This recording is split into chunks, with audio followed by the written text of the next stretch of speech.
Buongiorno! Hi everyone, welcome to this week's Inquisition. I think it's episode 97, 97 or 98. One of those two. With this week's guest. I can't remember his name. Oh, fucking idiot. Hope you're all well. Today, public service announcement, I won't be here next week because we're all off to sunny Spain. I'm off to Mallorca. Yeah, so off to Mallorca on Saturday. So whatever Casey has planned, yeah, your guess is as good as mine. But I will leave in the capable hands of Mr. Michael Casey of the Pengshire. He'll look after you all and make sure that everything is hunky-dory. So how's your week been, folks? Has it been a good week? What projects are we on this week? I am still working on my death shroud, doing this stinky boy today. It was not too shabby. Yes, all the basing has been done. It's now just time for the layering, and then we will go on to another stinky boy. And there he is, old Warhammer Rosie's self. How you doing, darling? How are you doing? But yeah, stinky boys are us. Did one of them last night, so I just need to start doing the base layers on the other one, and we will all be good. So, why is Instagram not letting me add folks? Aye. Hope you're following us, Warhammer Rose. Cancel. Hey, Mike Paints Minis, hope you're well. For some reason it's not letting me add folk. Can you send a wee cheeky invite or a wee request to join Warhammer Rose? For some reason it's not letting me add people. This is probably my fucking app being a pain in the arse. And now I can't see anybody.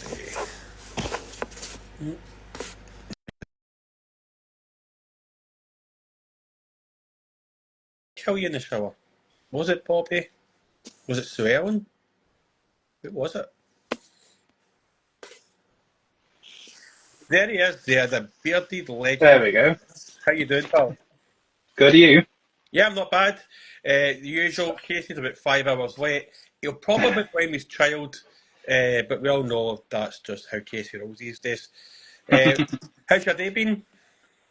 Yeah, not too bad. Yeah, I've been in the office today, so just a bit of a mad dash getting back and throw some food in and So do get you go started into on the myself. office, are you in the office every day, or are you in a kind of hybrid model?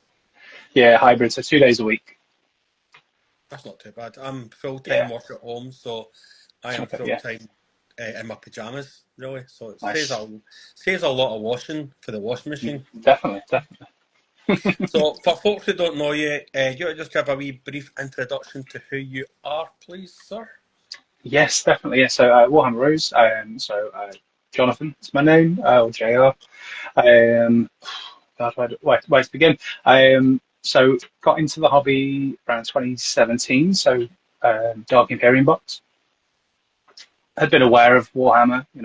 Kids going on the bus to the Games Workshop in Chester, which was the nearest store at the time. But it, I guess, just wasn't in my wheelhouse at the time. But really good friend of mine, who played in second edition, uni, and then kind of came away, was like, oh, eighth edition, and I was like, what? Because we were just getting into X-Wing at the time. So that wasn't even on our radar. We were playing first edition X-Wing, and then he was like, oh, this faction he was talking through, and he's like, do you want to split the box? And I was like, my wife will probably kill me if I start something else right now. So I passed on it, but then I helped him build it. He was like, well, you may as well paint it, and if you want to play, then I eventually bought that Space Marine half off him. And obviously, not really knowing much about it, I was like, well, these guys are blue. These guys are cool, obviously. And here we are, what are we now? Nearly, well, it's coming up to 10 years, isn't it? In a couple of years, so, eight-ish years on, with, a lot more than I started with, let's put it that way. A couple of different factions, so Ultramarines will be probably my primary for 40k. I've got some Knights, some Sisters, which was a lockdown project. And then I've got a small smattering of Nids from the Leviathan box. Kind of kept hold of them as I was like, I'll paint them up, do some contrasts on them. And then really just been focusing on Heresy for the last few months. Just kind of moved away from 40k because I think unless you play it religiously, you're in that meta mindset and tournament mindset. If you're not in it, it's a very different game. So I was like, well, Heresy's rebooting. Let's kind of jump back into that. And so yeah, just picked up some bits from there really. That's a little whistle stop tour of me. Wife, I've got a daughter. I've got a dog called Russell, 2 cats, Ruben and Gizmo. Yeah. So what made you go for the full boys in blue? What is it with the Ultramarines that tickles your fancy? I think at the start it was very much, well, these are the guys on the box, and I hadn't really probably done my due diligence, which I would kind of say to anybody now coming into the hobby, if they're wanting to start and they want to go down the Marines route, is look at all the different flavors of Marines. Don't just go for the guys that are advertised in the box, unless you really want to.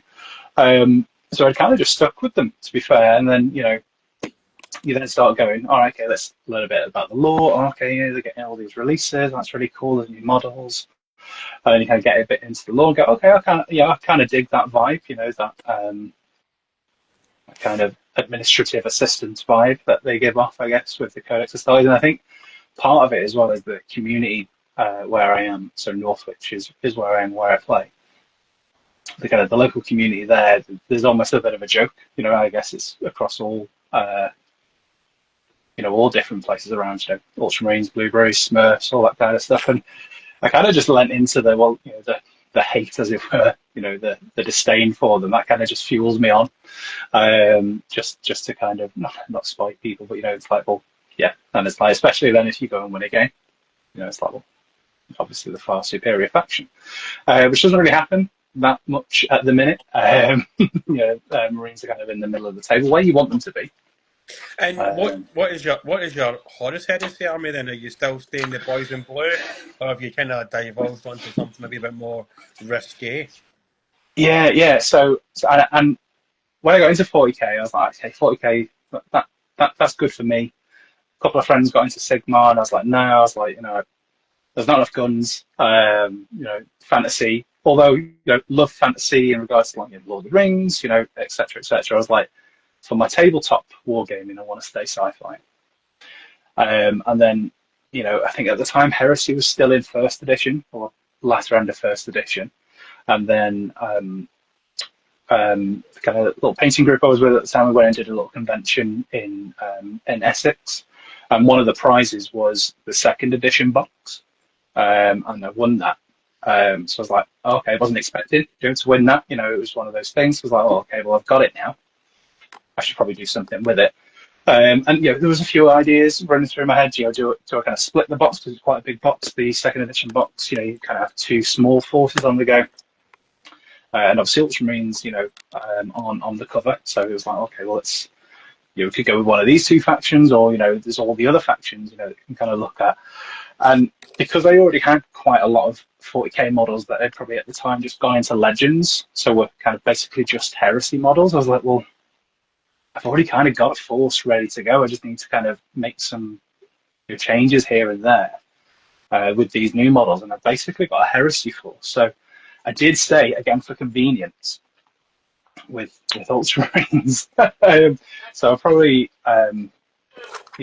blew through and through, because I already had a lot of models already that were kind of eligible for that system.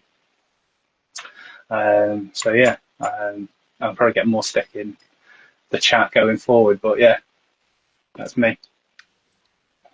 And your cup's blue, and you're wearing blue, so you definitely are a blue boy.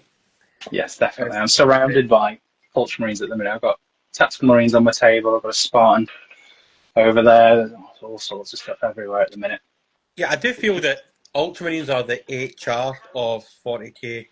Definitely, they definitely are. Like, if you've been bad, you're getting that dreaded email. You get a warning. Written warning. definitely. And I think like because there is such a kind of a fun kind of like which runs code societies and it's kind of just become a bit of I guess a meme really to kind of lean into.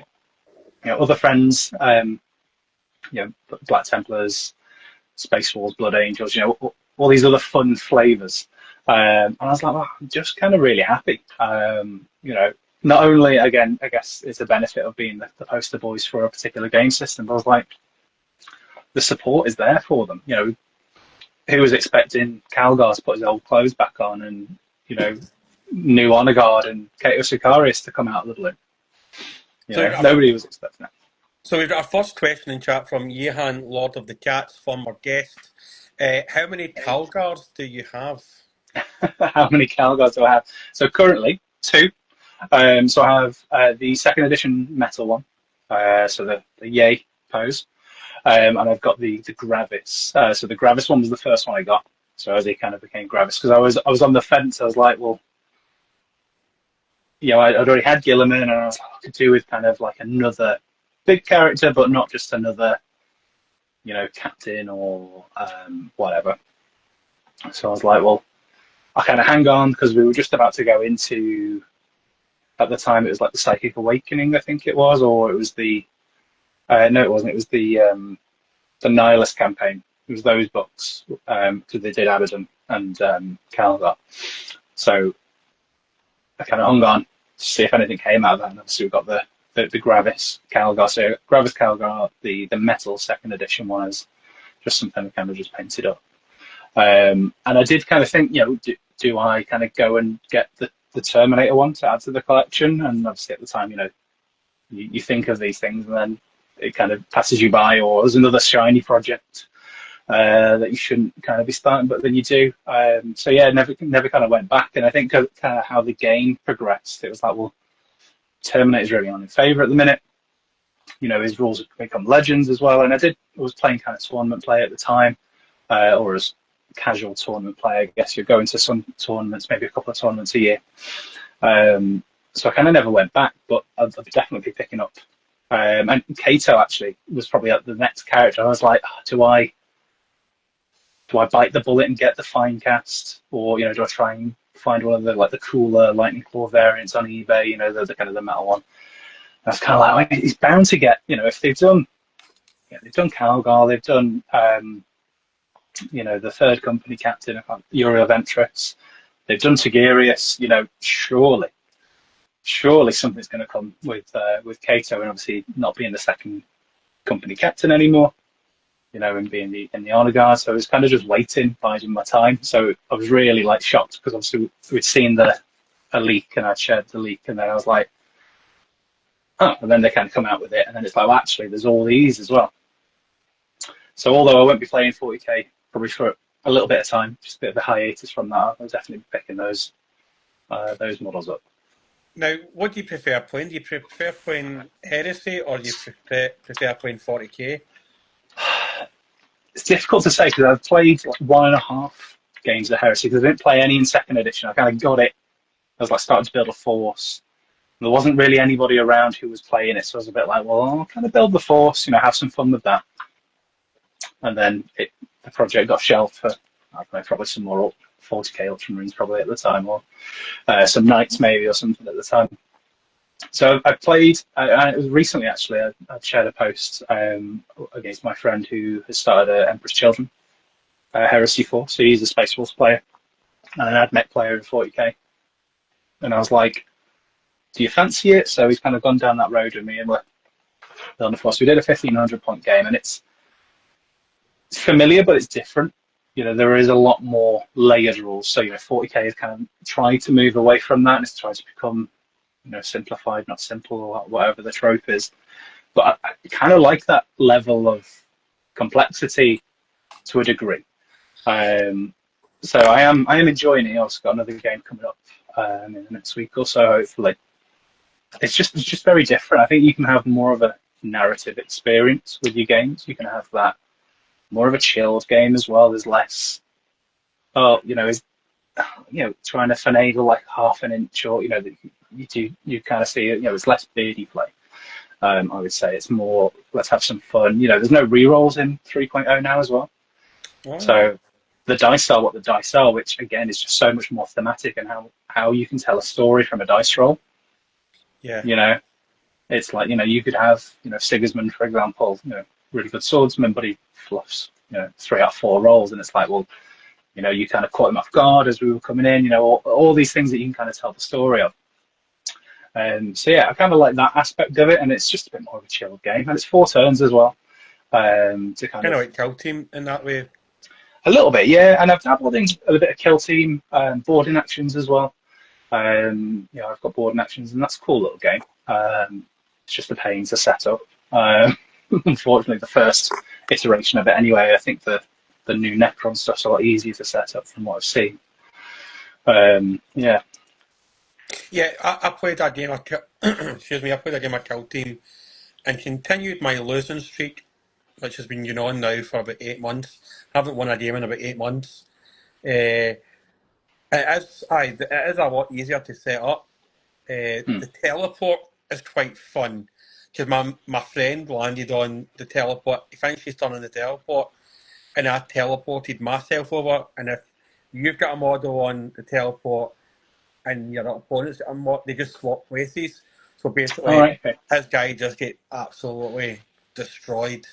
Hmm. Uh, but it was like it took us ages to find one of the breaching points because they are so well.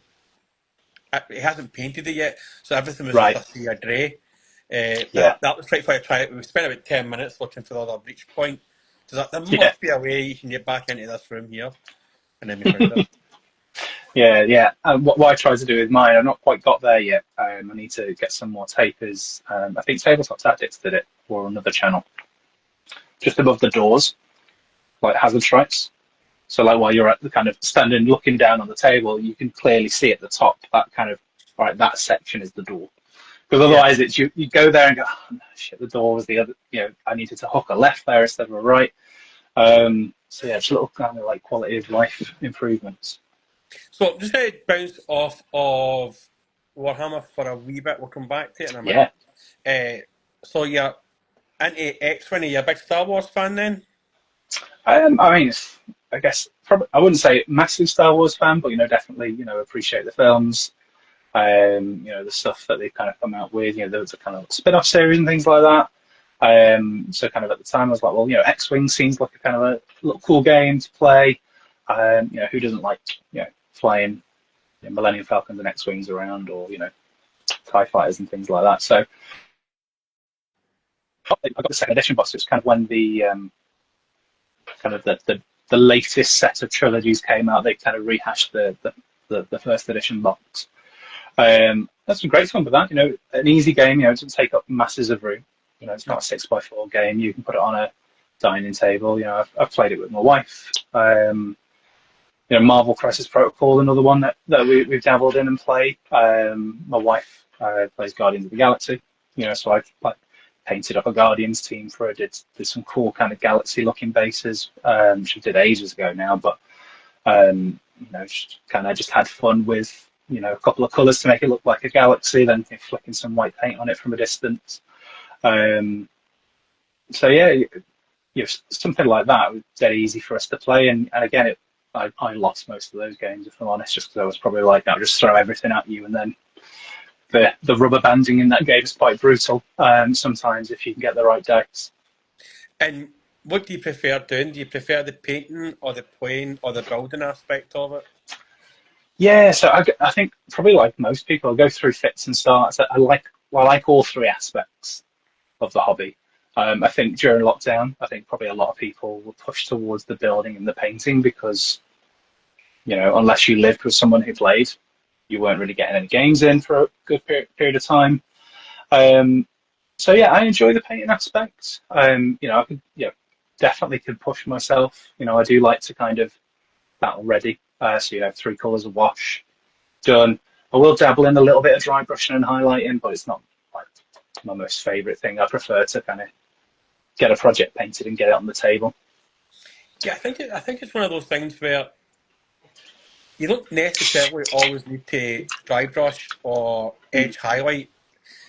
mean, sometimes like I'm a death guard guy, so Yeah, like it's just a perfect. case of making it nice and tidy, but still manky, and putting your oxide on. You don't need to highlight things, and as Yeah, long as you're happy with it, that's the main thing.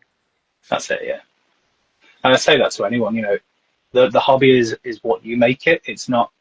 I guess you go on Instagram, you see YouTube. You see certain aspects of the hobby, and like those people have put their time in, effort, whatever it may be. And it's like, well, what do you enjoy about the hobby?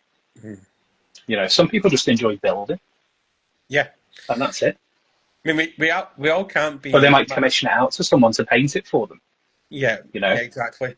Like we can't all be like Mr. Internet, Walkgate Oh, Studios, of course, yeah.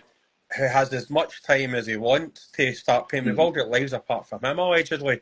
Uh, and obviously, some of the stuff that he does is fantastic. Did you find that intimidating when you get into the painting aspect of it back in 2017, 18, that you were comparing yourselves against like the likes of Peachy or Duncan Rose are the top tier painters, and you're thinking, why am I not this good?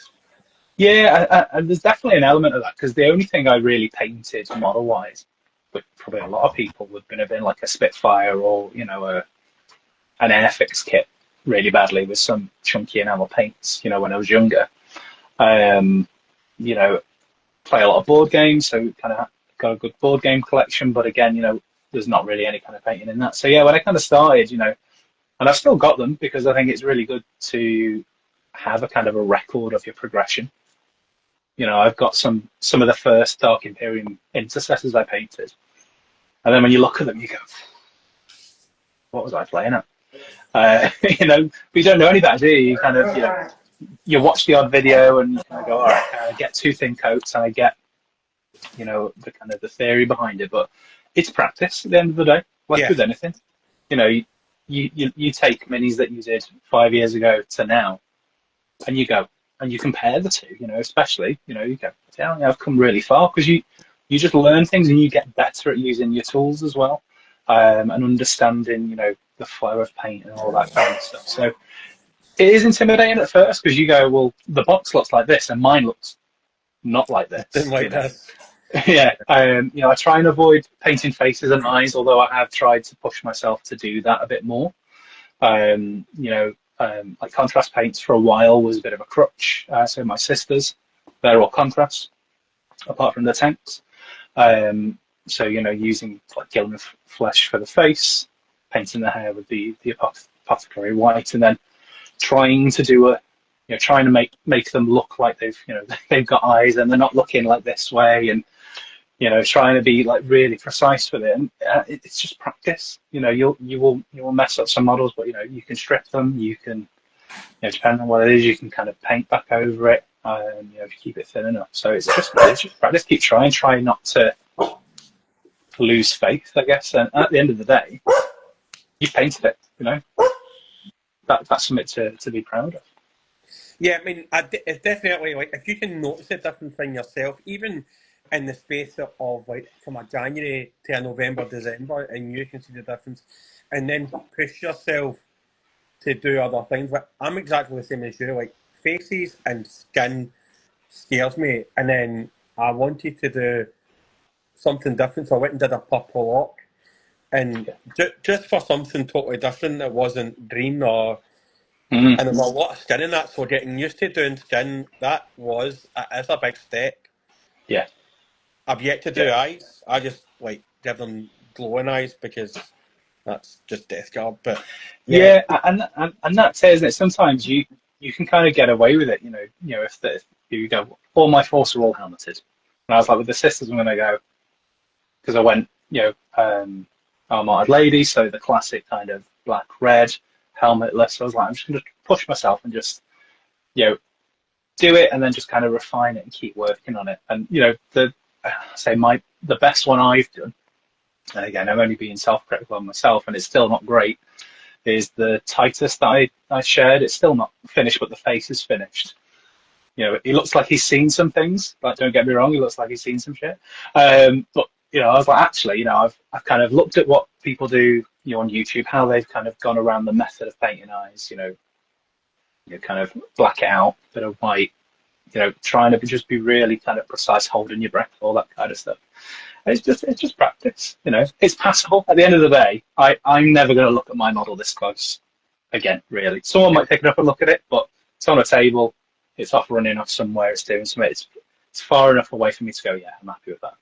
I think that's one of the unwritten things that nobody ever tells you about is holding your breath, taking that big deep breath and going, and Yeah, then concentrating like you're like it's like steady trying to do yourself. long Yeah, division when you're like 8, 9 years old. yeah. And steady in your hand as well. Like, I've got some friends who kind of struggle with, kind of a steady hand, and it's like trying to brace yourself as well. Whether you're using a table, and another hand, to just try and obviously, a good brush, and it doesn't have to be an expensive brush, No. as long as it's got a good point on it and you don't overload it. Even if you have to kind of go in 3 or 4 times just to get, the line you want. That's fine. Funnily enough that you mentioned brushes because I was trying to think of a good segue into the sponsors of the Inquisition, Orange Brushes. Now they do great brushes with fine points, real Kalinske hair. Inquisition, if you're a buy, you get 10% off. And if you live in the UK, folks, it's free shipping. Can't say fairer than that. They do dry brushes. They now do a great wash brush, which I'm using now because my dog decided to eat my wash brush that I had.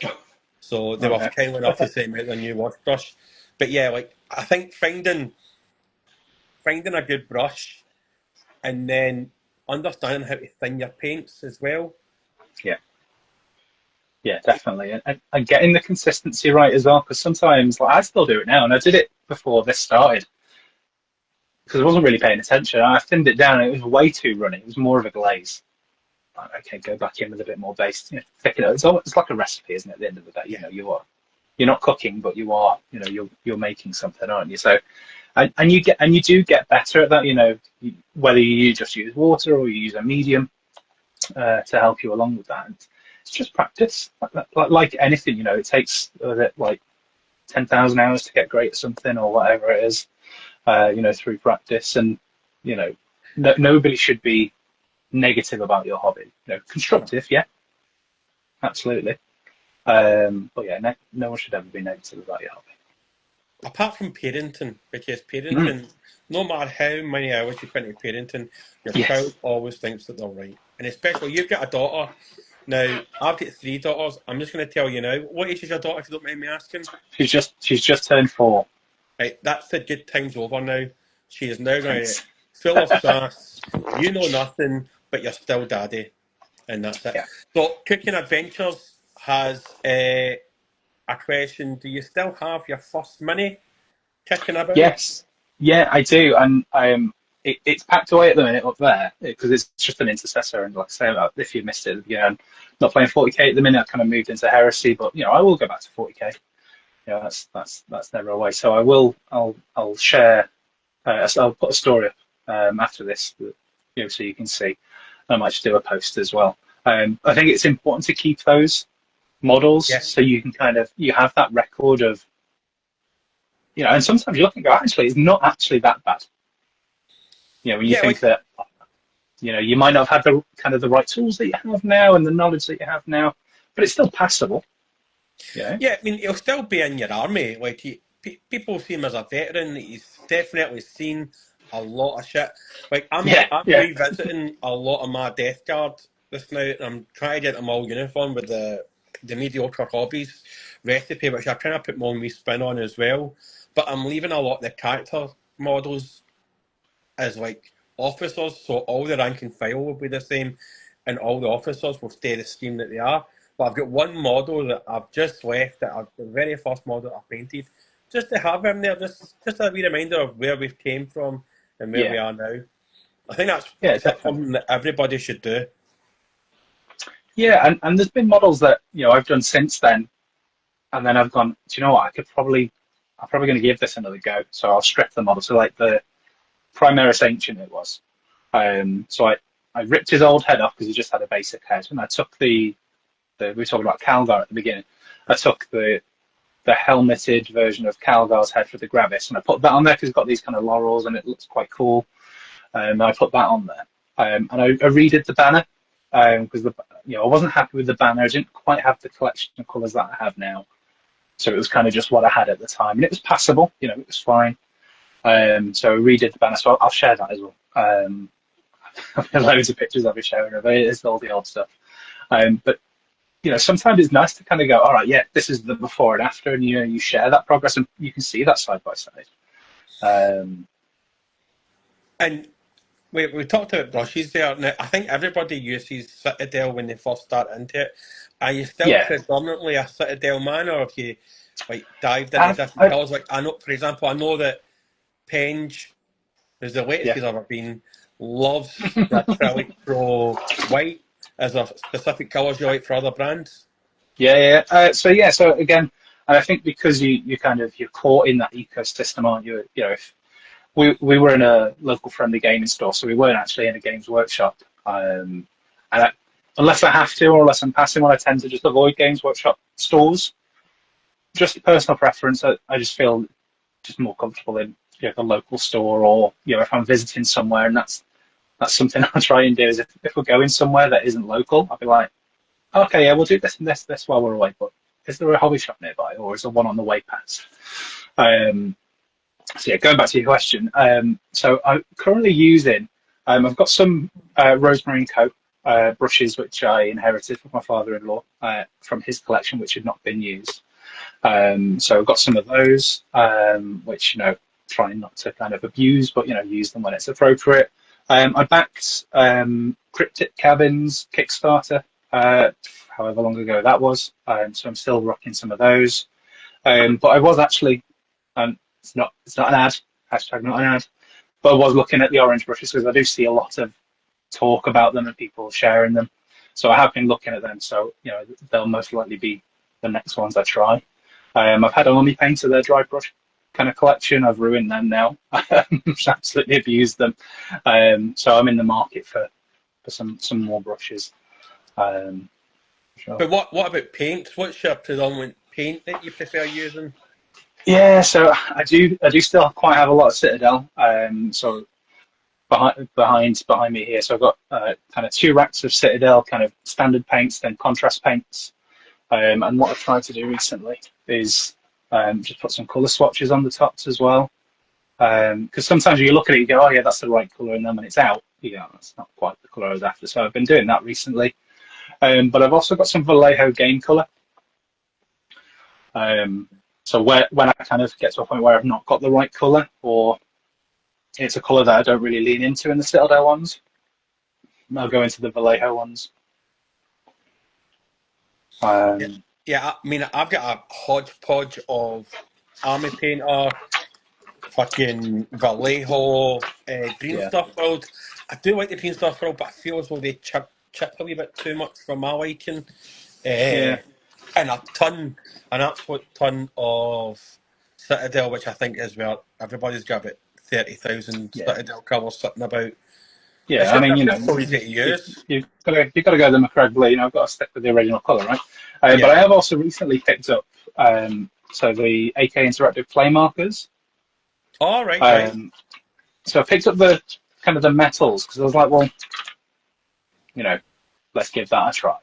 And the silver is pretty good. It's a pretty good, uh, colour like lead belcher. And it's basically just, I'll just grab it here. It's basically just a pen with a brush. So Yeah, you pump it it feels more like you're colouring in then, doesn't it, than a little bit, painting? yeah. It is a little bit, yeah. So it's just another way to paint, isn't it?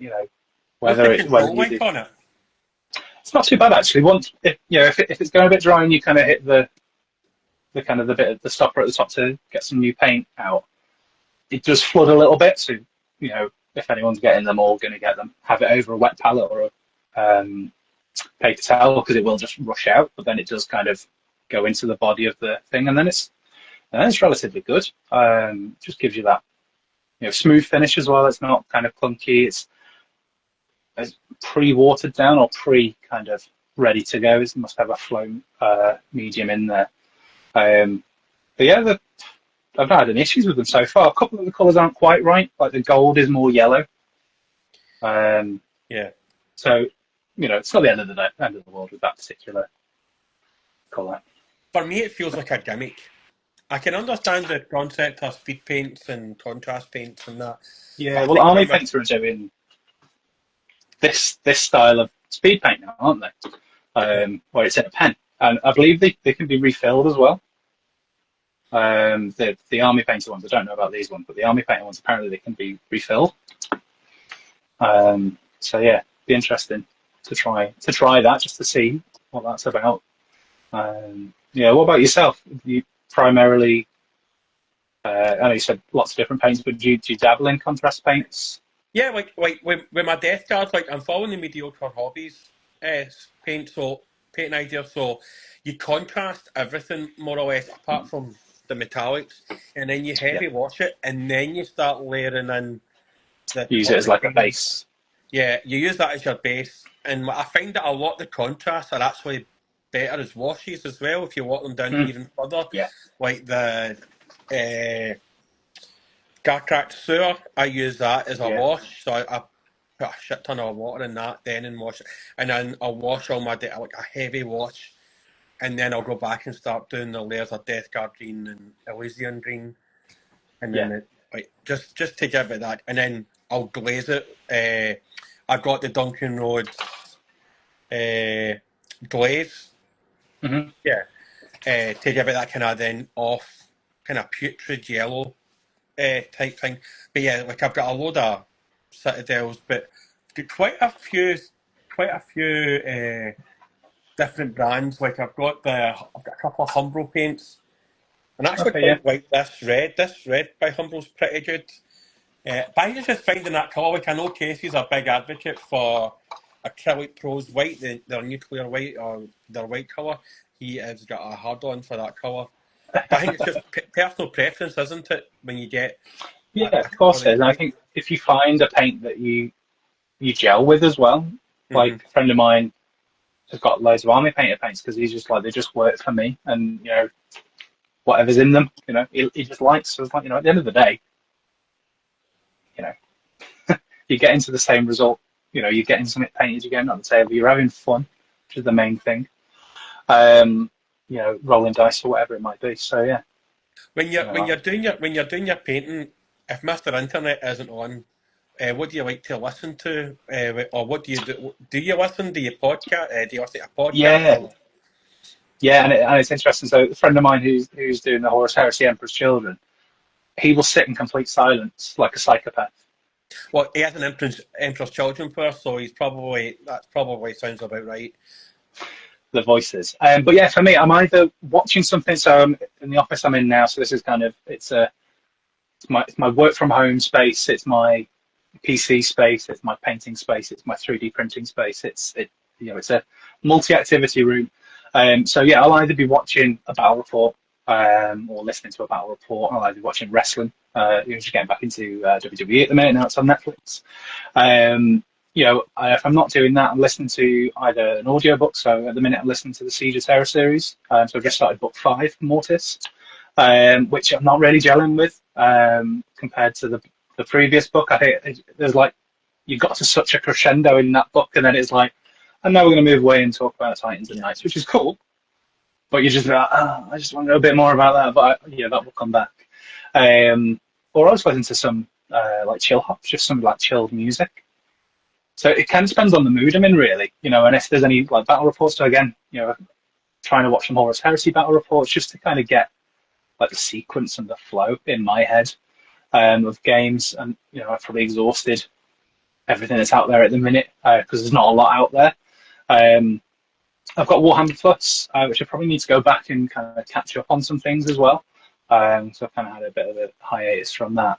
So yeah, it kind of depends really what's on and what I'm kind of feeling. What about yourself? What do you listen to or watch?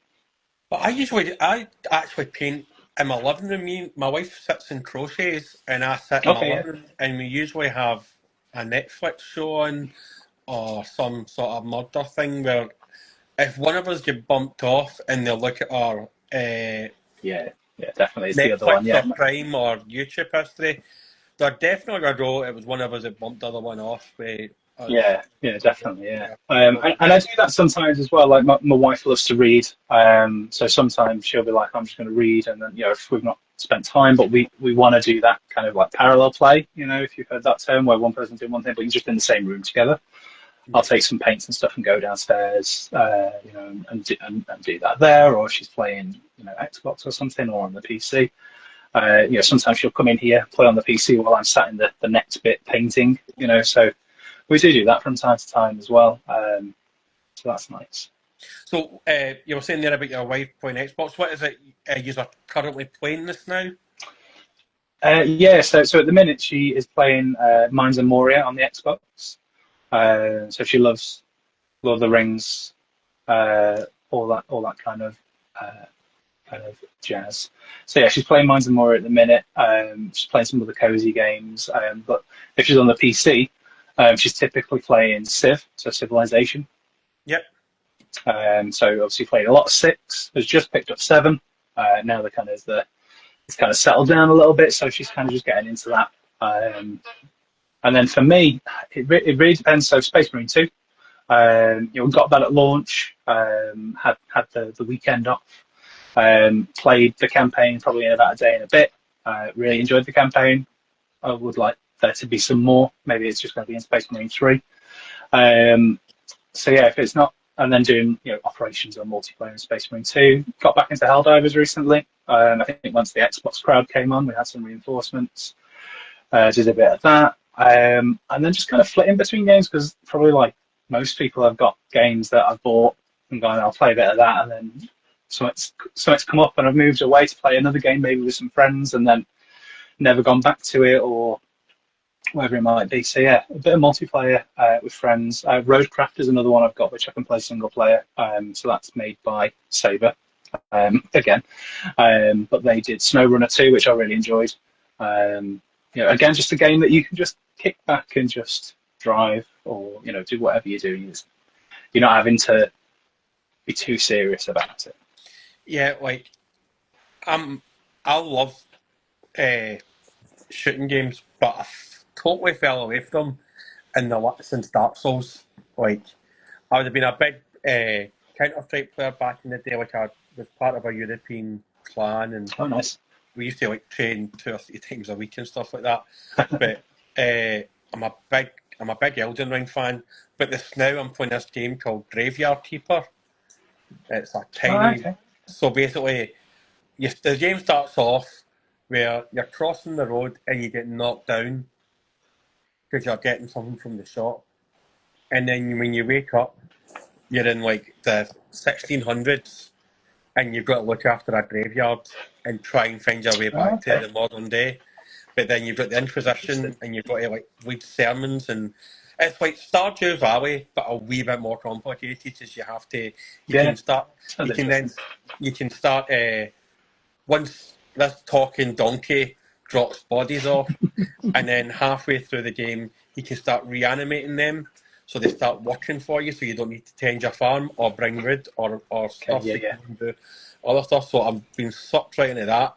So I was trying to do a Elden Ring, no running, no dodging, and no spells run.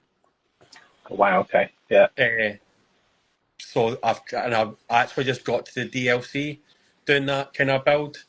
Uh, But yeah, now I've been playing Graveyard Keeper, and it's just like I fell away from Elden Ring totally. Have you ever played Elden Ring Yeah. yourself? I have. I was going to say, dabbled in a little bit of Dark Souls 2. Um, Not very good at it. And again, through my friend Nick, who got me into Warhammer. And I feel like I got into Warhammer a lot harder than he has. It's like one of those, kind of gateway drugs. He's like, the first taste is free, and it certainly was. And then, yeah, when Elden Ring came out, picked up Elden Ring, and again, kind of got to a bit of a point, then kind of like plateaued or kind of struggled a bit, and I was like, I'll come back to it, and then, I haven't gone back to it, unfortunately.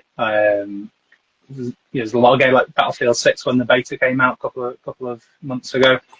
Played that, and I was like, yeah, great, because I played the previous Battlefield game, and that didn't have a great reception. It kind of tanked a bit.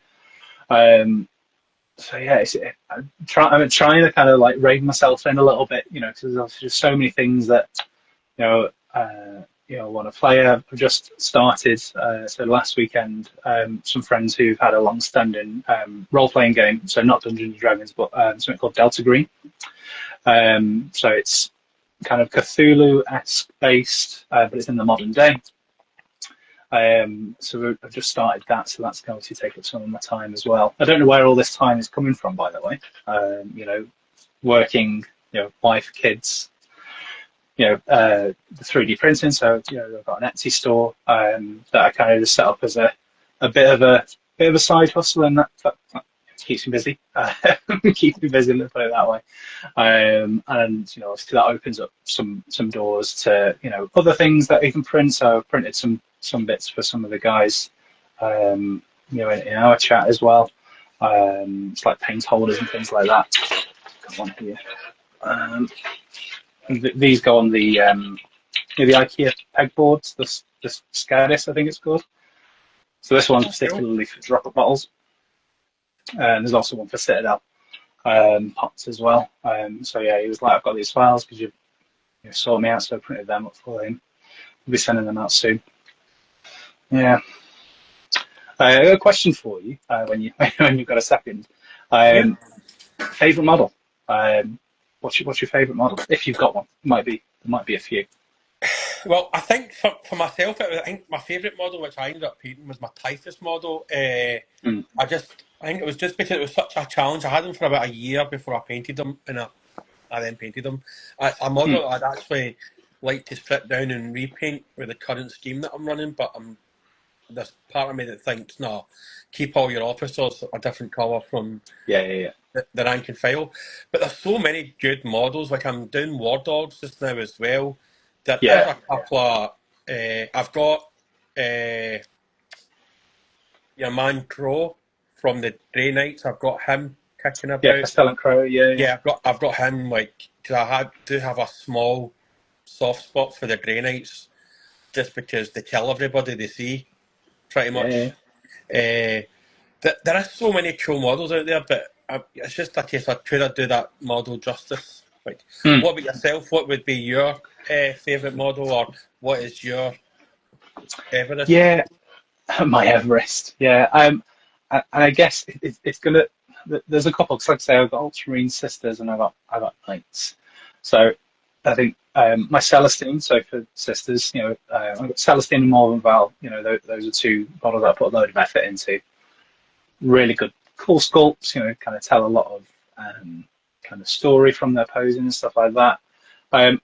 It's probably a little bit of a cop out, but I do really like the Gilliman character. And that's one of those models that I would love to now, going back to what we said earlier, is strip that model and paint it again. He's got a lot of gold though. Yeah. A lot of, and that's the one thing, because I'm nearing the end of my Death Guard models. Like I've only got 2 Death Shroud. I'll eventually pick up a Mortarian at some point, but I don't think I'm there yet. A Demon Prince and a War Dog to do, and then that's all my Death Guard army pretty much painted. And I was looking at another Chaos army, but it's just too much trim, and I hate trim because it's so easy just to make a mess of the trim. Yeah. And when I painted Gilliman as well, and this goes back to like maybe not necessarily having the right tools at the time. The gold I used wasn't the right gold; it was a layer as opposed to the like Retributor armor which we use now. So it's the consistency is not quite right. Don't get me wrong, we still see the table. To be fair, probably the last time we saw the table was the end of. Oh no, I tell a lie. He's been out since, but so at the back end of 9th edition it was like a week before 10th launched. Me and it was like 7 other friends. We went to Warhammer World. Oh, have. And we did a massive. No, that's right. Go on. Sorry, I put Isa into here and Cleo in there. Sorry, I'm trying to shepherd 3 dogs here. It's okay. It's okay. Kitchen. Yeah, it's fine. So I've got 3 dogs. I've got a German Shepherd rescue. I've got a collie who is the fun toys and the Karen of the family, and I've got Okay, a yeah. 9-month-old Springer Spaniel who just thinks that the Alsatian's a chew toy, and the Alsatian thinks that she's a chew toy. So this time I need to try and separate them because they're just a complete bunch of bonkers, and then they'll start jaw wrestling, and then people will think that somebody's getting molested or attacked in my house. Right. Okay. So Yeah. Yeah. my daughter was just separating them there. Uh, Me I picking up. so sorry, you're saying about Gilman and he's your wrong sort of gold. Sorry.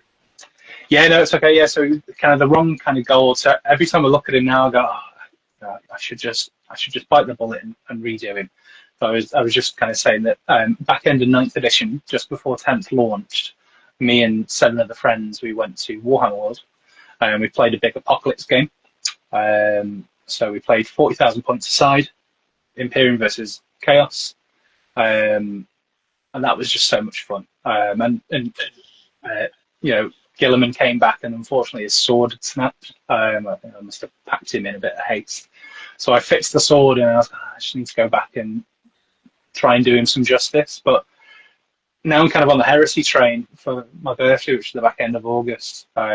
My wife and had bought me the 30k Gilliman. So he's still in the box down there, not touched yet. So I want to kind of get these troops and bits and pieces done first. So I was like, well, I'll apply everything I know now that I didn't know then to this one. Obviously, a little bit of a different pose, different armor, still plenty of trim. So see if I can do that one some justice before maybe going back to the other one. There's just so much to do, isn't there? So much we want to do with our time, and it's just trying to find the motivation. The last couple of nights I've wanted to paint, but I've just been so tired. It's just one of them. You just got to kind of take the time when you can get it, even if it's 5 or 10 minutes here or there. And how hard is? I mean, we all go through this where we procrastinate for so long. We make excuses not to paint, so we go and get clean it or wet palette. And how do you get over that? And how do you then push yourself just to get the paintbrush wet? Yeah, definitely. And I think like having a space to paint. Fortunately, not everybody can have a dedicated space. I get that. But having whether it's just a small wet palette, whether it's a commercial product, or whether it's just a Tupperware with a sponge and a bit of paper towel in there, you can use as a bit of a wet palette. Kind of having a project kind of out. Some people will have everything out on the table, and that just kind of sends me a bit sideways. It's like, what do you And a lot of my friends, I know that they would go, oh yeah, I'm going to do some painting now, and spend the next hour thinking about what they're going to paint. It's like, well, you've lost an hour there. Like, try and plan it a little bit. Again, you still want to have fun. You don't want it to be an admin task of, oh, this is what I'm going to paint today. But you kind of need to have a little bit of an idea of when I next have the opportunity to pick up that pen and that paint, what do I want to achieve? Do I just want to do a base coat on X? Is it, and kind of have a bit of almost like just a bit of a mental checklist of, what you want to achieve. If you've got the space, great, because you can just have it out ready, and it's, all right, I've got 10 minutes or half an hour, I'll go and do that now. But yeah, trying to have that kind of clear hobby space if you can. I mean, mine's an absolute mess at the minute, so I'm not, practicing what I preach at all at the minute. That's probably why I'm not doing any painting. But yeah, just try and have that kind of plan, even if it's just one model, out of a squad. Just go, I'm going to just focus on this model, rather than batch paint 10, because some people are put off by batch painting. I've tried batch painting. Like, I've tried that with both. Where is he? I've tried that with both these deck shrouds, and one's a lot further on than the other. Like this one I worked on last night, because I'll do like with this one, I did the green and then I did the purple, and then I just forgot about them and then just continued with this one last night. So that's what I'm working on, because Kimmy asked, Kim Miniatures asked what we're working on. So I'm working in Destry because I've got a tournament in November, so that's giving me the motivation to push on and get my models finished. What are you working on? Yeah, and that's a great motivator as well as having a tournament. A set date. Hopefully not like I need to go to a tournament this weekend, and I've got so much to paint. That's a bit of a stress. But if you know that a couple of months time, and this is the list, albeit there might be some points changes, but this is the list. I'm going to paint this list. You stay focused. Then I find. So for me, as I was saying earlier on, I kind of 40k is just on the back burner for me at the minute. Just kind of wanting to see what Heresy is all about. So at the minute, it's Heresy at the minute. So I've still got this model to finish off. So this is the Saturnine Praetor. And this has the glue is just, I knocked it, so it wobbles a little bit now. See that wobbling a little bit. So I need to re-glue that. So I just need to finish his base and maybe do some highlights and stuff like that. But I've got a load of Tactical Marines, which the last kind of thing I painted was, these guys were primed and then dry brushed. So like going through the next stage of, and what I've done with these guys is a little bit of like a blue glaze to kind of just knock the highlights down a little bit, just so it's not as stark, and then kind of go in with the metals and things like that. But one of the things I'd actually pushed myself to learn with the Heresy army, and I've got one here actually, and if you can't see it on the camera, go and check out the Instagram page and scroll down to find it. But I started to use pigments. He drops it. So just at the bottom of his boots. Yep. So using some pigment powder just to kind of give them a little bit of depth. I don't know what the word is, but just so they look like they belong and they're not just planted on. Yeah. They blend in a bit more.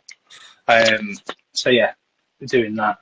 So enjoying that. I think they might be Vallejo pigments actually. I think I've got.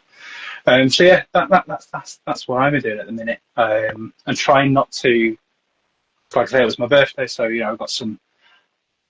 I'm very lucky to obviously get a Primarch. I had some more vouchers off mother-in-law, so I bought a Kratos tank, which I've been eyeing up for ages since it launched. I was like, it's just such a cool looking tank. But I was like, I'm gonna save them. They're like the gift to me. Like I know I've got them, they're already here, but I'm not going to touch them until I've done these. So it's almost like, I'll get these done, and they'll be the palette cleanser. Build the tank, do something very different. Change from painting, rank and file to a tank or, a beast if that's in your army. Yeah, I think that is like some of the Horus Heresy models, and I actually forgot about the Saturnine Terminators. They are a nice looking model, and They're so big. I do actually have a squad of Mark III Marines in my office somewhere. So I might actually, because I'm actually looking for another project to do after my Death Guard. I was thinking Genestealer Cult, but apparently their rules are quite pain in the arsey. I just don't know. I think they're quite expensive to get into for what you need. Yeah. Like them and Admech are one of those probably hard to master, but then also hard to field because cost to box ratio and all of that, it's kind of at the more expensive end. I mean, it's difficult because the Votan have kind of, I guess, flopped a little bit now. They've had their kind of second phase release. I don't know if that's going to inspire enough people. See if they actually did, because I've got two legions that I really do like. My other legion that I like is the Alpha Legion. I love the sneakiness. If they did an Alpha Legion army, I would probably get them because there's just something about, even because I get into Horus Heresy, so I get into Warhammer because I read a bad Star Wars book, and I was like, I was reading a Star Wars, and I'm a big Star Wars fan, and I was like, I need to read something else, and it was Horus Heresy, the first one, Horus Rising, and then it took me up until I was talking to my season. I was like, I really want to try and maybe dabble in the painting again. I used to play Hero Quest and Space Crusade and Battle Masters. There's one for your bindle card, ladies and gentlemen, back in the day. And then I was like, I fancy getting back into the Warhammer painting. And then I've always liked the Death Guard. Just love the aesthetic of just being manky. And then, but the books I do like, the Alpha Legion, are they good guys or the bad guys? It's just that aesthetic. So I think if there was an Alpha Legion came out, box set came out, I'd probably get that. Yeah, definitely. And I think because they straddle that line, and they're very different, aren't they? To all the other legions. That's are they, aren't they? You can never tell. I'm Alfarius, all that kind of subterfuge and kind of skullduggery, as it were. Yeah, they are cool, and cool paint scheme as well. Yeah. That kind of metallic kind of almost kind of like this color a little bit I've shown before, maybe a bit darker, but um, And if they had yeah, the scale, if they did like the kind of scales that you see with Alfarius and Omegon, then that would be pretty cool armor to paint as well. But yeah, it's like if they did a fallen army, like for the Dark Angels, I think that would be pretty cool as well. Because like mm, the big secret that nobody knows that like really half that legion fell to chaos. But there's so many good things like that, and I think I put somebody took a picture of it and put it in one of the Donegal Dice Winners Discord because as well know, there was a big release of Ultramarine stuff yesterday and Space Marine stuff yesterday, and I put up a comment saying, "Can we please stop releasing Space Marine stuff and maybe concentrate on other factions, or even a Chaos Imperial Guard army? Like, there's so much of them in the yeah, fluff traitor guards, yeah, that definitely, yeah. there's so much of them in the fluff that it would be awesome to have that and then Yeah, play it as well, like Imperial Guard versus Chaotic Guard. I think that would be awesome.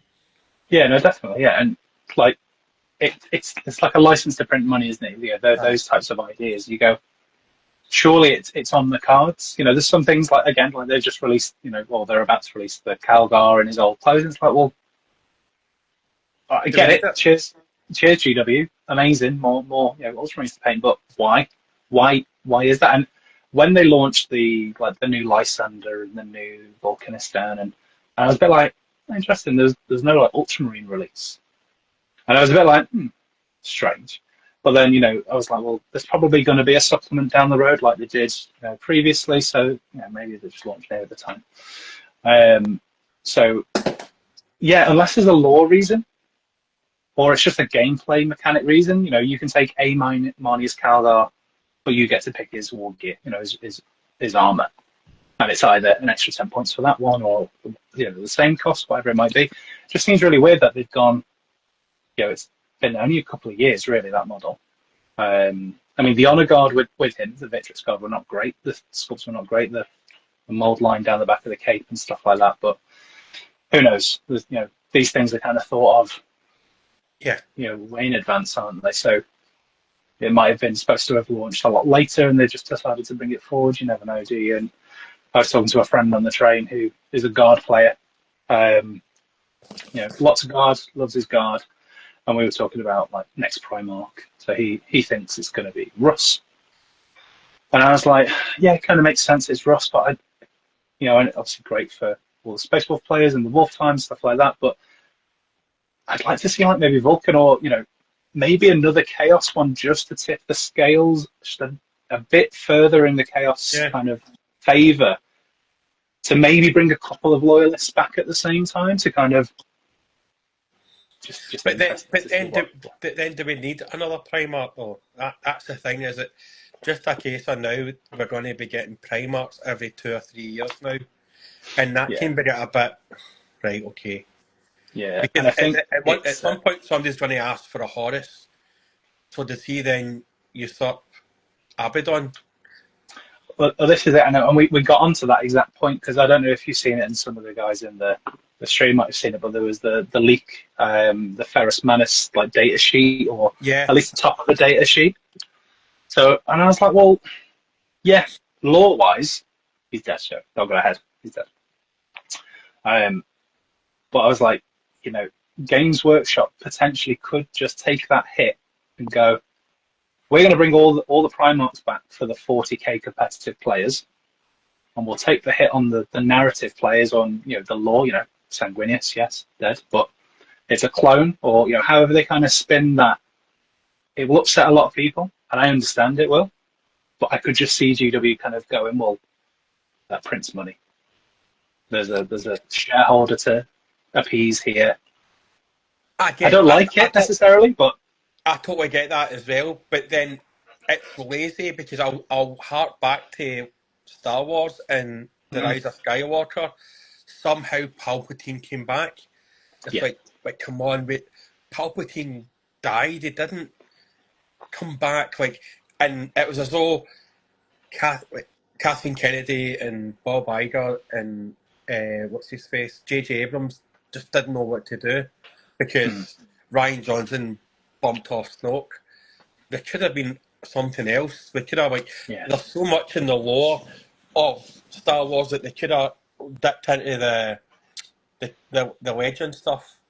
Do you know what I mean? yeah, They could have brought Thrawn back. That could have been the big baddie in The Rise of Skywalker, then fighting Thrawn instead of bloody Palpatine for me. Or even a couple of the clone Jedi, like Yoris Kaboth, who went mad back in that series of books he was in with Thrawn, the Heir to the Empire trilogy of books.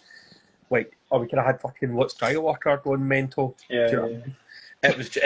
I think if they do that, yeah, it'll print money and everybody will buy it and there'll be scalpers galore and yeah, of people course, will yeah. lose the plot, but it is lazy. For me, that's Mm, lazy. If you're not bringing them back for the 30k narrative, then yeah, that's totally fine. But I think if you're bringing them back for 40k, that's lazy. yeah, yeah. And I hope they don't. Yeah, I think, just the story has been set. In the heresy, that happens. And the relationship between Fulgrim and Ferris, fantastic. How it all went down for Sanguinius and Horus makes sense. Just leave it at that. yeah. Because what they're going Or to do if then bring back Conrad Kurz then as well. Do you know what I mean? I understand that Primarchs went missing, but some Primarchs did get bumped off. Yeah, for shits and giggles, they should just bring back, as I've said, I've not said this for a long time, so mark this down in your bingo cards. They well, that's should two. just they should just bring back the two lost Primarchs when the Emperor wakes up and make them women, because people will lose their minds. Yes, yeah. Because as a Uh, father, as a father, you know yourself, you're very protective of your daughter. oh, for What sure, yeah. what better way to hide two Primarchs because daughters are so protective of their dads that when he needs them and he's coming and he's waking back up because he knows everything that's happened and everything will happen, that Mm, he's went and hid these daughters, mind wiped all the Primarchs because he can do that through the books, and then the two lost Primarchs come back and they just happen to be female, and they're all these female space marines. That'll just destroy folk worse than somehow Palpatine came back in my eyes, and I'm fully on board for that. yeah, yeah, yeah. And yeah, no, that'd be great. And I think the internet would explode because God forbid, there's a female space marine or female custodian, which is absolutely silly. And there is a market in the hobby for female miniature heads. Yeah, 100%. You know, I, I saw that gap in the market, and again, small plug, I do sell various female miniature heads for 28, 32 mil, and probably the most popular thing to sell. Because people are going, I want to put them on my space marines, I want to put them on my custodies or fantasy D&D. There's just that market that is just, for whatever reason, it's kind of cornered I off. Like, said no, that. it must be this. I said it months ago when the whole female custodies thing was erupting and people were losing their tiny little minds. If that inspires somebody's daughter to start writing Horus Heresy books or Warhammer books, or encourages them to go on and do something within the hobby, then I'm fully game for that. There's Yeah, no absolutely. Yeah. because you can't because Warhammer is predominantly a sweaty, bearded, prepubescent boys' hobby. But Mhm. in the last 10, 15 years, women are starting to pick it up. And Yeah, that's I've seen a lot of jealousy because a lot of the women know how to paint because they've been painting their faces since they were yeah. 5. Do you know what I mean? They're It's applying jealousy. that technique. Yeah, yeah. They're just applying a technique to a different medium. That's all Yeah. it is. So I'm just going to jump off hobby and we're ready to get to the real questions now, right? Oh, the real question. the real question for you, we've had 70 minutes there for a warm up. So when you're not painting and playing your board games, what do you and Mrs. JR like to do of an evening? So typically, if we're not, so this is kind of post little ones in bed. We've eaten, we're just about to chill. We'll normally just stick a TV series on. So on Netflix, it might be a murder documentary, true crime. Sometimes it might just be, let's just stick Lord of the Rings on and just, chill and watch that, even though we've watched it, 100,000 times before. Something you can just kind of just be together, just kind of just chill out. If it's not that, go to the gym. Try to be more health conscious this year. For myself, my wife has been doing that for the last couple of years, and she's done really well. Obviously having a daughter, trying to set a good example. Trying to be, a good role model. And it's difficult, trying to balance all the things. So yeah, and then if we want to do our own thing, like I say, she reads. Sometimes I'll read. Sometimes I'll just sit in bed next to her reading a rule book. A 40k rulebook or a heresy rulebook or a white dwarf or something in the lore or YouTube, just any of those things really. And then the odd time I can get a game in. Whether I did have a table in the garage, but the garage is kind of a bit full at the minute, so I've kind of pulled the table topper off that, and that's come into the kitchen a few times to at least roll some dice. You can get out to a club, but sometimes it's just easier to not have that constraint. So the game I played of Heresy, it did go on quite long, but we were in the rule book going, what does this rule mean again, and how does that apply in this situation? So it did kind of run 4 or 5 hours in the end. But we were having fun. We learned a lot of things, and it was a close game as well. So it wasn't like one person's being absolutely blown out of the water. Which I find with 40k, if you have a bad turn or a bad draw of cards, your opponent can really jump on that and kind of take advantage. Or even as somebody found out in our local game club, if you mess up your deployment, you're yeah, oh gotcha. Yeah. But staying off topic just now, right? So you and Mrs. JR are sitting down watching Christopher Lee in one of his best roles after Star Wars. What's your snack of choice? Obviously you'll be snacking on your missus, but yeah, when you're not snacking on Mrs. JR, what are you snacking on? What is your crisp of choice? Crisp of choice. So I'm quite partial to a Pringle. So you can never just have one. Obviously, it's one tub, one tube of. So yeah, if it's not Pringles, Doritos. Good fan of Doritos, or just like a kind of a nice kind of like cheese and red onion type of crisp, a bit of strong flavour. Kind of depends. The joke we have in the house is like, what do you want from the co-op? And it's like, well, whatever the co-op provides, because sometimes it's a bit hit and miss. Sometimes you're going for the thing you want and they don't have it, so you got to kind of pivot and make that kind of game time decision. So yeah, that'd be crisps. And then keeping on the kind of the food theme, if it's chocolate, I kind of just partial to just like a dairy milk bar.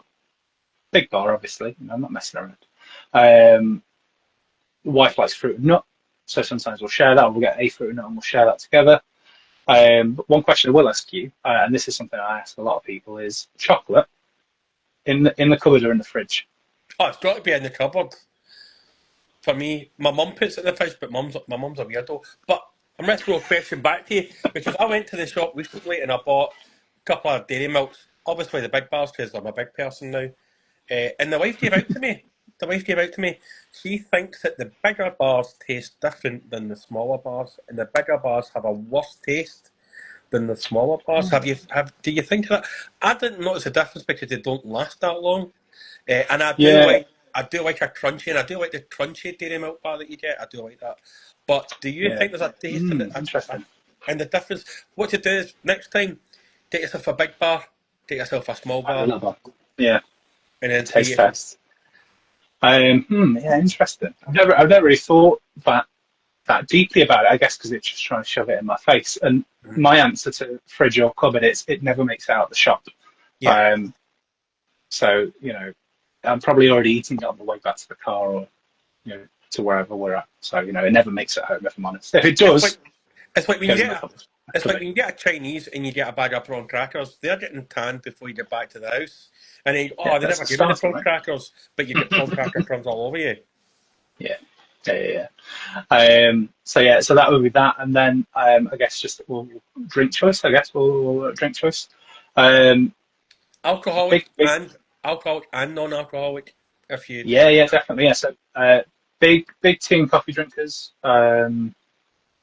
Typically, whenever we go to bed, we'll make a cup of tea and have that in bed before we go to sleep. Um, but yeah, it kind of depends. And it could be a couple of drinks on the go at the same time. So, uh, avid fan of Coke Zero. You've seen me having a drink before. So yeah, Coke Zero as a bit of a soft drink. Um, tea, coffee. but if you had to To kind choose of give what, me if a you had bit. to choose one, One. tea or coffee, what would it be? I think probably coffee now. And it never used to be that. It always used to be tea over coffee, and then tastes kind of change. But yeah, probably coffee now. We've got a kind of a Nespresso pod machine in the house, so it's just that easy. Slap it in, go. So yeah, that would probably be the drink of choice. What about yourself? So, I'm definitely a coffee fan. I do like. My wife actually won a coffee machine on Instagram, one of the Sage coffee machines. So, and I've got a friend that owns a coffee shop, so I sometimes buy beans from him. But yeah, I am partial to a cheeky coconut cappuccino for my sons. But what about your alcoholic beverage of choice? And a Saturday night when you're kicking back, having a couple of lemon shandies, Return of the King is on, and they've got the 15,000 endings where the film just never ends after the 2.5 hour yes, point. What are you drowning your sorrows when Sauron speaks? yes. Or when Boromir dies, I guess definitely that's a moment to pour one out. So if it's beer, because there's a beer and a spirit. Yes. If it's a beer, typically just various IPAs as opposed to lager or bitter. It's kind of more of an IPA, a bit lighter, something with a bit of substance in it. And then if we're going into spirits, it depends on what we've got in, but it'll typically be either bourbon or rum. What is your rum of choice? Because rum has exploded in the last few years. Do you have a preferred rum? Yeah, so like a spice rum. So at the minute we've got a bottle of Mount Gay spice rum. But then previous to that, we've had, if you've had it before, Bumbu or Yeah. Bumbo with the gold. That's really nice. That's really like good kind of flavor profile to it. I really like that one. Um, so we'll typically try and go for those two because those two are pretty good for us. And then I'll either have it with Coke, and sometimes I'll throw a bit of lime in there, the Cuba Libre. Um, and then if it's on the bourbon side of things, Woodford Reserve, quite like that. Or the other one was. We've kind of again. It depends on where you're at and what people have, but yeah, Woodford Reserve, Four Roses, not because it's got my name in it, or sometimes just a Jim Beam is good. Just kind of just to take the edge off. I do like a Mount Gay rum, and I got the black label Mount Gay rum. That is, Oh, that nice. is, Is that that is, good? that Yeah. is, that is legitimately good. That we a wee bit of ginger, Canadian ginger beer, and a wee bit of Okay. lime. Oh, that's nice. That is a nice. Yeah, I've had bourbon with like a ginger ale or ginger beer Yeah, before, but never. Okay, yeah, so I'll give that a try. That's good. it's well worth and raise a glass for Boromir. Do you know what I mean? Like he was Yeah, only of doing course. what he was trying to do at the end of the day. Me, That's and my it. friend, I actually watched uh, Lord of the Rings last week when I was working. Oh Uh, yeah, what I don't get, right, and I discussed this with a few folks, right, was Agent Elf, right, Agent Smith, when he was shouting at the human to throw the ring in, and the guy went, "No, why not just stab him yeah, and then karate kick him into the yeah. I lava say pit?" I say this all the time. Yeah, Right, the just elf just shove him screwed in. everybody over. The elf screwed everybody over. He didn't even need to. All he had to do was karate kick him. Because my mate is like, aye, but if he touched him, if he touched the ring, he's like, didn't he touch the ring? Just karate kick him into the fire, and that would have been it. Shove him in, yeah. Boromir would have been saved, everybody would have been happy. That's it. Bastard. Selfish. Yeah, Elrond, goddamn elves. selfish. Did you watch the TV show on Prime? What did you think of that? Yeah, the Rings of Power. Yeah, difficult because it's in my head, and again, like with anything, it's like, oh, this is great. This is just another way to consume a story that you know and a medium. I felt they just took kind of too long. And I know you've got the series, so you've got that time, but it just felt like it was just dragging its heels a bit. And there was kind of questions that I'm not sure what its kind of status is now, whether it's been knocked on the head or whether they are going to continue and do like a third series, I think, potentially. But yeah, like it was good to see those characters that you're like, oh, well, I know that character. You know, I know a bit about that character, and oh, this is them then. But yeah, it just felt like it was just wasn't going at maybe the pace I was expecting. And that's kind of probably like my fear for what Henry Cavill's project is. There's like there's such an expectation, and like nobody knows any information about it, but there's already an expectation, unwritten expectation. You go, all right, Henry's doing it, so it's in good hands, But it's like, does it go down the Eisenhorn route or the Kane route, and we don't see a Space Marine until the end? Because, like, for all intents and purposes, Space Marines are rare. So Yeah. you don't really want to see them till maybe the end of the first season, or you hear about them, but you don't really Yeah, but you see never them. see them. Yeah. Yeah. And I think Secret Level has done a lot, for the Amazon short that they did, and that's great. And I really enjoyed that. But yeah, if you're looking at a series, it would be easy just to do Space Marines. Yeah. But he could do, like, say, an Eisenhorn and have a really good kind of crack at a really gritty Eisenhorn. The films he's done, you could kind of see him in that role. But I think because there's just no details. I know there was like a picture he shared of his leg. He was like been laid up and he'd had an injury while he was filming. But there was a Horus Heresy book on his table. It was one of the 3.0 Liber books. And people were all like, oh. Yeah, because Obviously, he plays custodies, but he's doing some research, isn't he? Yeah, because he's doing the Highlander remake, and that's been postponed now until January because he's injured himself doing fighting something. Highlander things. Yeah, Highlander things being the only one, even though it turned out that they made a sequel and there was more than him still alive, which was weird. So let's jump back. I'm stealing this question straight from Tabletop Tactics because I thought this was a really good question. So we know that you're a big Blueberry fan. Who would you cast as Mr. Gilliman in if you were to cast him as any actor in the world, alive or dead? Who would you have as Gilliman? That's a really good question.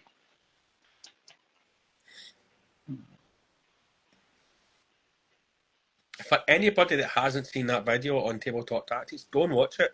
It's actually really good because it takes them. They go over 2 episodes. They do every Primarch apart from the 2 missing Primarchs because we don't know we don't know what females they are. But and then they were talking about Big E. Who would you have as Big E? But they couldn't really decide on who they would have as Big E. But some of the picks for a lot of the Primarchs were actually pretty good. Yeah, who would I have? It's a tough one, that one. Like, the first person that came to my mind, so it might be the person, potentially. I can't remember the guy's name, but he played Homelander in The Boys. Oh, yeah, I know you're the Australian boy. Yeah. And not necessarily, obviously, in the Homelander characters, not very, very different, but I think he could potentially play that role. But other than that, I can't, off the top of my head, think. That's a really good question. Who would you have play Mortarion? Tom Hardy. Oh, yeah. I think you could have him. He's got previous with the mask. Yeah. I think you could have him doing that hero, and then that kind of pained, obviously with Bane, but also in that TV show that he was in that I can't fucking remember the name of now, with James Bond and M in it. Was it M? Was she M? Oh, what was the TV show? It was some gangster show. It was on Oh, Sky. Mobland. Yeah, Pierce Brosnan. yeah, Yeah, and Helen Mirren yeah. Helen Mirren was and the Pierce Brosnan. yeah, Yeah, I think I very think good. Tom, I think Tom Hardy would be Tom Huddleston for Curs. I could see that ADHD minis.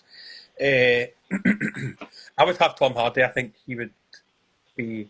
He could do that pained Yeah, guy. yeah, definitely. Yeah, I like Tom Hardy. Yeah. Uh, and so, follow up question to that, and it's something that I think somebody asked us last week.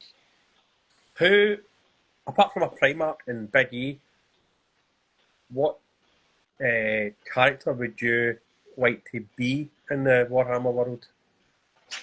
In the Warhammer world. It's interesting because we long time ago we kind of asked this question between like friend group, and it's like if you were in the 40k setting now, Yeah, who would you be? who would you be? And obviously kind of going off, and I was like, if I'm realistic, I'd probably be like a janitor or some real menial role. If you're being realistic, that you just come and do your job, 23 hours a day, absolutely no respite. But difficult one because kind of a common role would be, guard, just based on the volume. So maybe something in there, but life expectancy is quite short in the guard, depending on where you're deployed. But I think it'd be quite cool to be kind of in the kind of the not necessarily in the kind of the group of the Lords of Terror, but in that kind of administratum, because I think there's just a lot of complex kind of characters in there, and there's a lot of bureaucracy. Maybe it's the Ultramarine in me coming out with a lot of admin and order. But yeah, something like that maybe would be quite interesting. Is there no specific character? Well, is there no specific character that you would want to be? I'd want to be. For me, I think an Inquisitor would be cool. Cool. Yeah, that'd be pretty decent. I think for myself, just an Inquisitor, doesn't matter because you've got for yourself. as I said last week, Ardal Tal, the first heretic. I think it's a kind of Shakespearean, kind of Shakespearean way he has.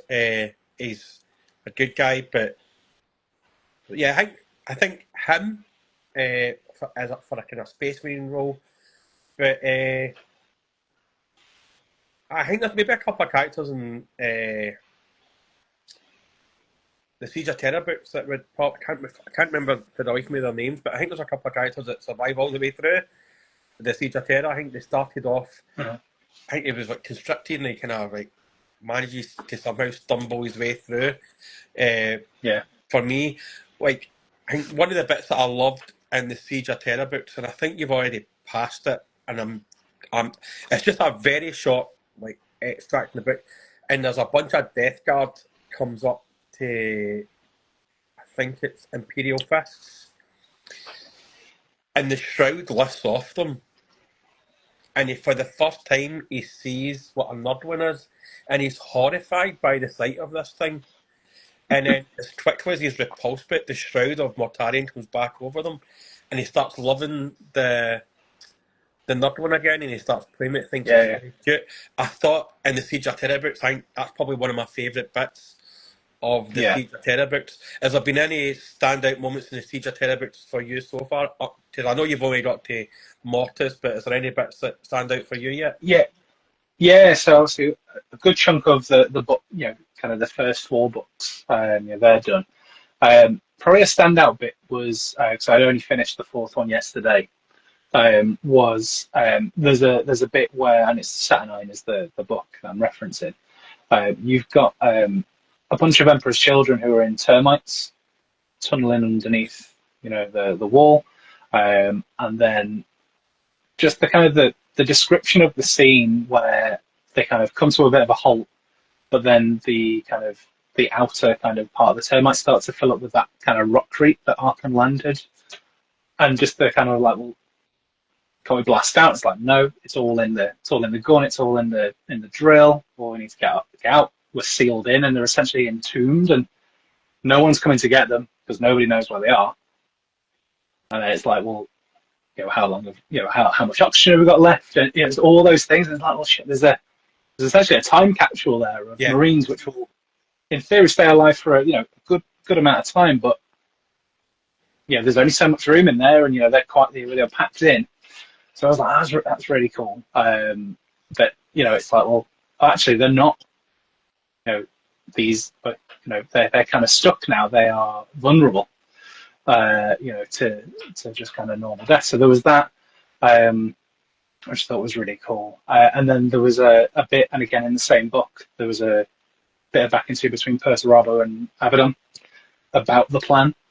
Because obviously we know where Abaddon has come to, in the 40k universe. His character is obviously quite central in that kind of chaos side of things. But, just like the pride, and there was a little bit of mind games between both of them. Trying to one-up each other. Obviously, one's a Primarch, one is, a very skilled first captain. So, just a lot of that. And I think that's what I'm enjoying at the minute, is those kind of story bits. Mm-hmm.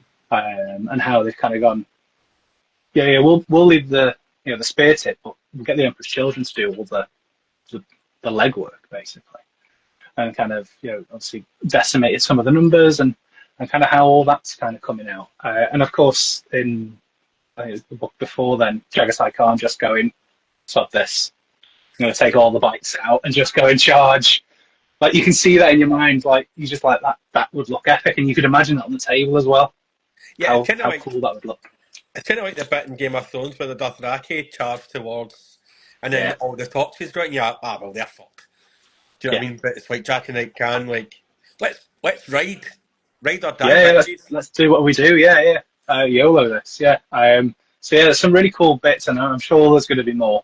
Mm-hmm. And then I'm looking forward to kind of after the end and the death, where we kind of get to the scouring, because obviously they said that they were coming out with. So obviously, selfishly, Gilliman, what happens when he arrives?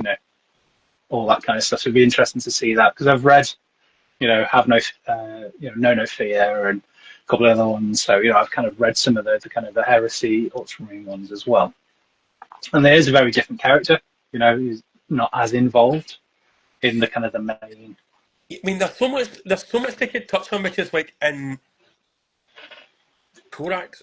No, whatever book Korax is in, they only touched on it briefly. It was like after the drop site massacre, and he goes back to his crow's nest, and I think is it a world eater or a word bearer is sitting, because they all change. They all have like a member from another region, another region sort of thing. And it's almost they only touching it briefly, where he goes in and he just picks up the word bearer, say, and just starts like crushing him to death. And it's like, do you know? Yeah. Do you know? And he's like, what are you talking about? What are you talking about? He doesn't know what's going on. I would like to see more stories of that. I know it's kind of briefly touched on in one of the books, but I think from that perspective of maybe an agent that's deeply embedded and he knows what's going on, and maybe another side where one doesn't know what's happening, and maybe from the perspective of a neophyte who's been given this choice, because there must have been so much turmoil within the legions of like, who can we trust and who can we not trust. Like, I know, like, Flight Eisenstein and like the down, but how did they decide who they could trust and who they couldn't as well? Chinese whispers, like, and then it's that selfishness of Marines out for other Marines and looking after their own. Like for example, like another one for the Bindle cars. I was in the British Army, as everybody knows. So our regiment had a long-standing affiliation with the Royal Marines. So we would always send one of our officers to the Royal Marines and hope that he passed the Marine Commando course, because he wouldn't be allowed to join the Marines if he didn't. And we would get a Marine Commando to our regiment, and each company would take a turn of getting one. So we had when I was in, it was our turn to get the Marine. He was such a sound bloke, Yeah. absolute legend that he was, and a brilliant officer as well. But so from that perspective, like you don't know him. What agenda does he have? I would like to have seen that in a couple of books, even in a couple of short stories. I think that Mm. would be pretty cool to see. And how they purged the leeches. I know they purged them, but how did they get to the decisions? Like, can we Yeah, trust Watgate Studios? Can we trust Paint Party Scott? Like, I think that would have definitely not. been the politics would have been good in it. The politics in it would have been good. Yeah, definitely. And I like the idea in the heresy of, you can have a legion that gets split off because of the warp. The events happen of what happens, but then there could be like, a couple of hundred, you know, world eaters that come out of the rift, after the events of the heresy. Yeah, And they necessarily might not have fallen. So they are loyalists. But obviously it's like, well, you're those guys and you're the bad guys. It's like, well, we don't know what's going on. There's all in the grand scheme of things, you would have pockets of that as well. yeah. Because when I started getting into it, my idea was to go full Death Guard, but have. So I bought the No Fear box, which Yeah. was so you get a bunch of Death Guard and you get a bunch of Space Marines, and the Space Marines I was going to do were Death Guard that hadn't fallen, and my Yeah. narrative for them was they didn't recruit and they would fight until the last man to try and regain some of their honour, which I Mm. thought, and then I kind of get bored painting them, so I gave them to Casey, sent them over to Casey. But yeah, that was like that kind of idea I had in my head where I would have a small amount of Marines and they never recruited, and it was basically they were just fighting until they gained back some sort of honour until they fought to the last man, sort of thing. Yeah, that's cool. I remember, and I think it might have been a Golden Demon, or it was in a painting competition, and it's a 40k Death Guard Marine and a 30k Death Guard Marine, like basically looking at each other, or like a mirror type of thing, Yeah, and it was revolving, and I was like, that just gives you like so much, like, oh, just such a good piece, and like it tells so much without you having to know anything about it, or having to tell you. You can kind of just see that. And I was like, that was really powerful. That was really cool. Um, I had a similar idea with doing a dust raid and a death guard with the caption yeah. "What have I become?" or tales of what I Yeah. can be, what can I achieve, where them looking at each other in a mirror, but obviously there's no mirror, it's just them staring at each Yeah. other.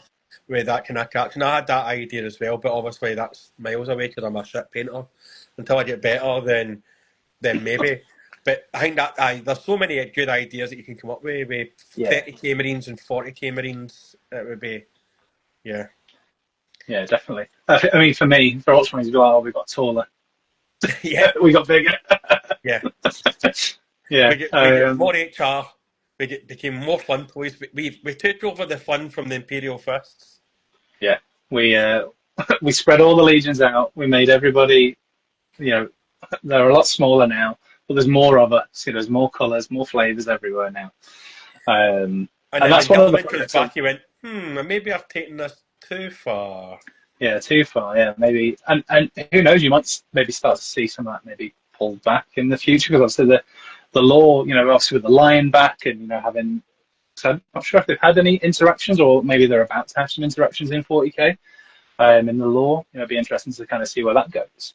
But one of the projects I wanted to do this year, and I know I've still got some time, but it's more of a 40k project, was just take like a box of intercessors and just paint 10, but like one of each of, well, not one of each because there's loads, but pick 10 successor chapters, and just have them on display. Yeah, that'd be pretty cool. Like I did that with Havocs, and I painted the Havocs a different Chaos Legion. Uh, I did that, and then stripped them and used them as Terminators. But here, listen, I've got a dog that's desperate for the toilet. Yeah, It's been no an worries. absolute privilege having you on. You can only, I'm sure Casey's probably get held up with his kid and that. We'd Yeah, love to have no you back worries. on because there's probably so much more that we can chat about. Yeah, Uh, definitely. I'd love to. Yeah. Now's your time. Is there anything, Yes. obviously you've got your Etsy store, is there anything that you want to plug in, anybody you want to give a shout out to? Now's your time, my dude. Yeah, definitely. So yeah, obviously the Etsy store. Like I say, kind of It's Warhammer Rose Studios. Very original name. Lots of different bits and pieces. I can share a link with you if you like. Lots of different kind of Warhammer adjacent things. So there's like alternative heads on there. There's some fantasy stuff on there as well. Feel free to take a look. There's lots of different bits in there. I'm open for 3D commissions as well. So if it's something that you've got a file on, sometimes you'll see a file and go, oh yeah, that'd be great, but you don't have a printer or don't necessarily maybe know. Drop me a message. I can have a chat to you about that. I guess just a big shout out to obviously yourself and Casey. Great work that you do here. Obviously, the guys in the chat, the Battle Brothers, lots of good guys in the hobby there, and there's lots of great people in the hobby. Just reach out. If you're new to the hobby, just reach out to someone and just go, "I really like what you've done there. Would you mind telling me how you've done that?" Or what the worst thing they can say is no. Man, that's the fascinating thing with this hobby. Like, I didn't know Casey 2 or 3 years ago. I've never met Casey, and yet we do a Yeah, podcast. cool. Like, I live in Ireland, he lives in Peterborough. Do you know what I mean? That's the thing with this hobby. Like, it can bring people together. Oh yeah, it brings so many people together, and because you're united for the passion of the hobby. Yeah. Regardless of what part of the hobby you like. So, I enjoy it, and I'm a massive advocate for it. If people want to get into it, or they're just starting but need just a little bit of encouragement. Yeah, that's what we're all here for. Perfect. Dude, absolute pleasure having you on. Thanks again for giving up your time. I No apologise to worries. your missus for keeping you over a wee bit longer. Folks, No, it's okay. I'm away on holiday next week, so it's going to be a Casey show, so your guess is as good as mine on what he's got planned We'll next see. week. Yeah, so we'll see what happens. Thanks again, Warhammer Rose. Have a great rest of your week, folks, and I'll see you in 2 weeks. Love you, bye! Cheers, everyone. Bye.